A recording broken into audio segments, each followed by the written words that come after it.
चला मित्रांनो, Yogesh Salunkhe, enjoy with Yogesh Salunkhe या माझ्या यूट्यूब चॅनलमध्ये मी तुमचं पुन्हा एकदा स्वागत करतो. आज मी चाललो आहे रामधनेश्वर या मंदिरात आणि आजचा सगळा प्रोग्राम आहे तिथे वस्ती करायची आहे. संतोषी मातेचं मंदिर, त्याच्या बाजूला एक मोठं धरण आहे ज्याला रामधनेश्वर म्हटलं जातं. तर एकविरा देवीच्या मंदिरापाशी आम्ही तिथे हॉल्ट करणार आणि रामधनेश्वराचं मंदिर जे शंकराचं मंदिर आहे ते असं उंचावर आहे. तर ते उंचावरचं मंदिर पाहून नंतर मग आम्ही आजचा सगळा जो आमचा प्रोग्राम आहे तो करणार आहोत. आता आम्ही ह्या जीपमधून, आमचा जो मित्र आहे राजा, यात ही आमची सगळी मित्रमंडळी आहेत इथे बसलेली आहेत. ती हा राजा यांनी हा आम्हाला एक टेम्पो उपलब्ध करून दिला आहे. सर्व सामानासह आमची सर्व मंडळी बसली आहेत. आणि हे इथे या ज्या क्वाऱ्या आपण बोलतो, सायमन कॉलनीतल्या ज्या क्वाऱ्या आहेत त्या क्वाऱ्यासुद्धा आपल्याला आता या जीपमधून पाहण्याचा योग येतो आहे. इकडे शिवम बसला आहे, आमचा दादा आहे, कैवल्य आहे, गोंदिया आहे, भोईर आहेत. ही अशी आमची सगळी मंडळी.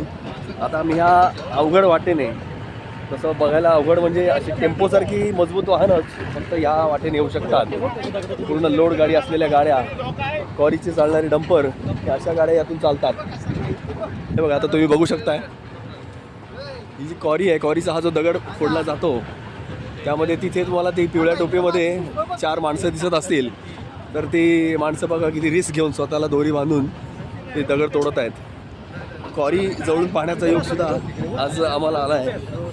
अतिशय रिस्की असं हे काम. आणि या रामधनेश्वरच्या डोंगराकडे जाताना आम्ही हे सगळं पाहतोय. ते अशा ह्या कॉऱ्या आहेत, रामधनेश्वरच्या डोंगरात असलेल्या कॉऱ्या. अतिशय सुंदर, पावसाळ्यात तर हे ठिकाण अतिशय छान दिसतं. तर असा ह्या आजच्या आपल्या छोटेखानी सहलीचा आपण आजच्या या आपल्या माझ्या ब्लॉगच्या माध्यमातून आनंद घेऊया.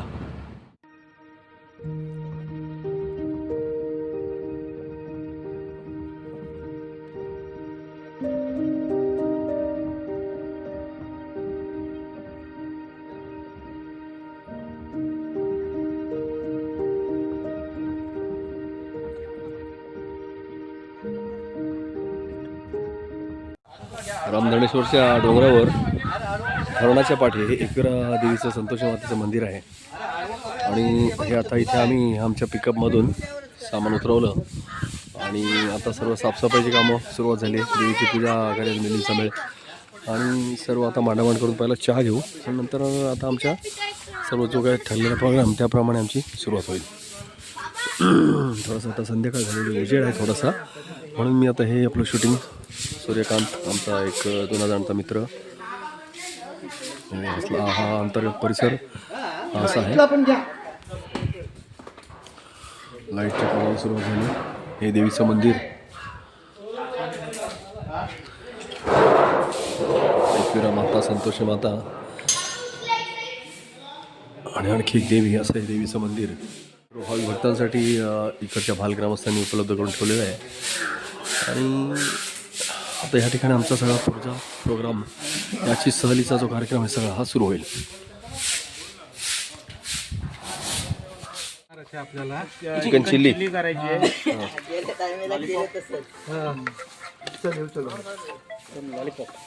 पुढे झालं.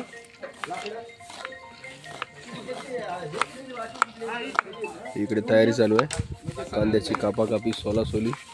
तिकडे लाकड शोधणारी मंडळी, इकडे सगळं पाण्याचा स्टॉक. आणि हे आमचे कोक, सूर्यकांत, विलेश, हे सगळे चिकन आणि मटणाची तयारी. त्याच्यामध्ये हे मटण दिसतंय, हे मटण आहे आणि इकडे चिकन आहे. इकडे आमचा मिलिंद समेळ चहा बनवतोय मस्तपैकी. आल्या आल्या थंड वातावरणात एक सुगंधी चहा आमच्या सर्वांसाठी. पेडवी घेऊन आलेले आहेत लाकडं. रात्री जर थंडी वाजली तर शेकोटी पेटवायची सोय.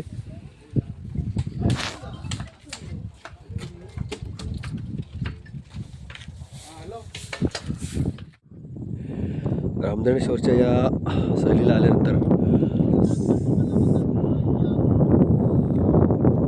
संध्याकाळच्या वेळेत हा एक सुंदर असा देखावा, रामधनेश्वरचा जो तलाव ज्याला म्हटलं जातं, हा तलाव अतिशय सुंदर असा एक विस्तीर्ण तलाव की ज्याचं पाणी आपल्याला सर्व प्रकारच्या वापरासाठी योग्य आहे.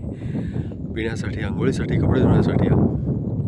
सर्व प्रकारे वापर आपण इथे या निसर्गरम्य सहलीला आल्यानंतर करू शकता. हे आता तुम्हाला वरचा जो दगडांचा एरिया दिसतो आहे, साधारण पावसाळ्यामध्ये आलात तर वरच्या ह्या लेवलपर्यंत पाणी असतं. आज आम्ही इथे जानेवारीच्या सुरुवातीच्या काळात आलो आहे. अगदी मे महिन्यात जरी आलात तुम्ही तरी तुम्हाला हे पाणी असंच दिसेल. आता संध्याकाळ होत चालली आहे, सूर्य मावळलेला आहे, म्हणून मी हे शूटिंग तुमच्यासाठी आता करतो आहे. कारण हा संध्याकाळचा नजारा दाखवण्यासाठी मी उद्या इथून सकाळी निघणार आहे, त्यामुळे संध्याकाळी परत हा नजारा तुम्हाला दिसणार नाही.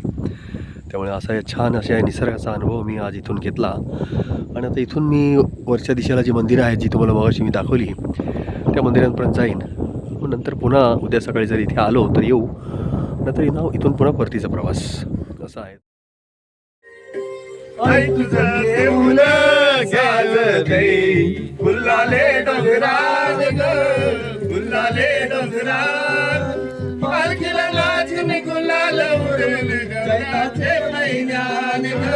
चैताचे महिन्यात आई तुझं देऊळ साजते, गुलाले डोंगरान ग गुलाले डोंगरान, पालखीला वाजून गुलाल उडवून चैताचे महिन्यात ग चैताचे महिन्यात.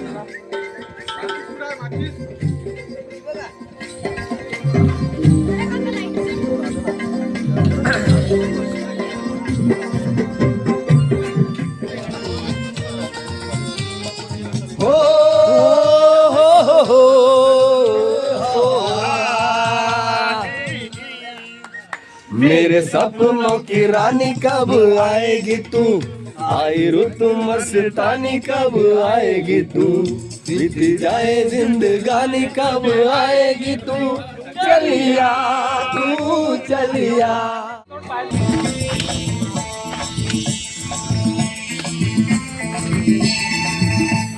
तूने जो देखा है सोचा है समझा है जाना है, मैं नहीं, ओ मैं नहीं, लोगों की नजरों में मुझको यहाँ जो भी माना है, ओ मैं नहीं, ओ मैं नहीं.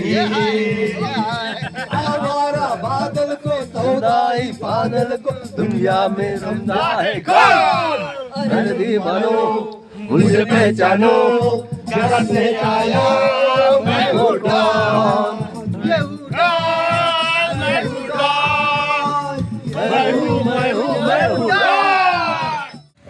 काल संध्याकाळी आम्ही एक आमचा कनकेश्वर जो ग्रुप होता, ओम नमः शिवाय ग्रुप, त्या ग्रुपच्या माध्यमातून आम्ही ह्याला गेलो होतो, रामधनेश्वरच्या सहलीला गेलो होतो. म्हणजे साधारण वस्तीची सहल होती, तर त्या सगळ्या वस्तीचं चित्रीकरण मी केलेलं आहे आणि आजच्या या माझ्या व्हिडिओमध्ये मी तुम्हाला त्या माझ्या ब्लॉगच्या माध्यमातून दाखवणार आहे.